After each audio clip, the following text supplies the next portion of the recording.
5 August ছাত্র জনতার অভ্যুত্থানের পর থেকে বাংলাদেশে বিভিন্ন জায়গায় ভাঙচুর হতে থাকে। হিন্দু বাড়ি ও মন্দিরে হামলার অভিযোগও ওঠে। তবে বিভিন্ন জায়গায় এসব হামলা ঠেকাতে মুসলমানদের পাহারা দিতেও দেখা যায়। ভারতীয় অনেক গণমাধ্যমই দাবি করে বাংলাদেশে নিপীড়নের শিকার হচ্ছে হিন্দুরা, এমনকি তারা সীমান্ত পাড়ি দিয়ে ভারতে প্রবেশের চেষ্টা করছেন।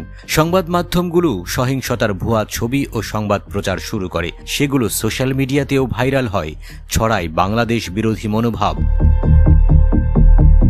বাংলাদেশে হিন্দু জনগোষ্ঠীর নিরাপত্তা নিয়ে ভারত সরকারও উদ্বেগ প্রকাশ করেছে। ভিত্তিহীন ছবি ও ভিডিও প্রকাশের পাশাপাশি উস্কানিমূলক বক্তব্য দেওয়ার মতো ঘটনাও ঘটেছে। 15 আগস্ট স্বাধীনতা দিবসের ভাষণে এ নিয়ে উদ্বেগ প্রকাশ করেছেন ভারতের প্রধানমন্ত্রী নরেন্দ্র মোদী। তিনি বলেছেন, দেশটিতে থাকা হিন্দুদের নিরাপত্তা নিয়ে শঙ্কিত 140 কোটি ভারতীয়। 5 আগস্টের পর থেকে বাংলাদেশের সীমান্তে নিরাপত্তা জোরদার করেছে নয়াদিল্লি। 6 আগস্ট ভারতের পররাষ্ট্রমন্ত্রী এস জয়শঙ্কর বলেন, বাংলাদেশের সংখ্যালঘু সম্প্রদায়ের অবস্থার দিকেও নজর রাখছে ভারত। বাংলাদেশের আইন শৃঙ্খলা যতক্ষণ দৃশ্যমানভাবে স্বাভাবিক না হবে ততক্ষণ গভীরভাবে উদ্বিগ্ন থাকবে নয়াদিল্লি। এমনকি বাংলাদেশের সংখ্যালঘু নিরাপত্তায় কমিটিও করে ভারত। তবে 5 তারিখের পর 10 দিন পেরিয়ে গেছে, বাংলাদেশি কোনো হিন্দু ভারতে প্রবেশের চেষ্টা করেনি। এই তথ্য জানিয়েছে ভারতের উত্তর পূর্বাঞ্চলীয় রাজ্য আসামের মুখ্যমন্ত্রী হিমন্ত বিশ্ব শর্মা। তিনি বলেন, বাংলাদেশের হিন্দুরা একটু লড়াই করছে, তবে তারা ভারতে প্রবেশের চেষ্টা করছে না। গত 1 মাসে একজন হিন্দুকেও ভারতে প্রবেশের চেষ্টা করতে দেখা যায়নি।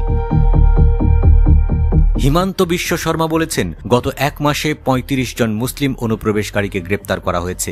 তার মতে এই 35 জন আসামে নয়, বেঙ্গালুরু, তামিলনাড়ু, কোয়েম্বাটোরে গিয়ে টেক্সটাইল ইন্ডাস্ট্রিতে কাজ করতে যাচ্ছিলেন। ফলে নির্যাতনের ভয়ে দলে দলে হিন্দুরা ভারতে প্রবেশ করছে, এমন তথ্য একেবারেই মিথ্যা প্রমাণিত হলো। এরই মধ্যে আরও কিছু ফেক ভিডিও ও তথ্য যাচাই করে প্রায় সবই ভুয়া প্রমাণিত হয়েছে।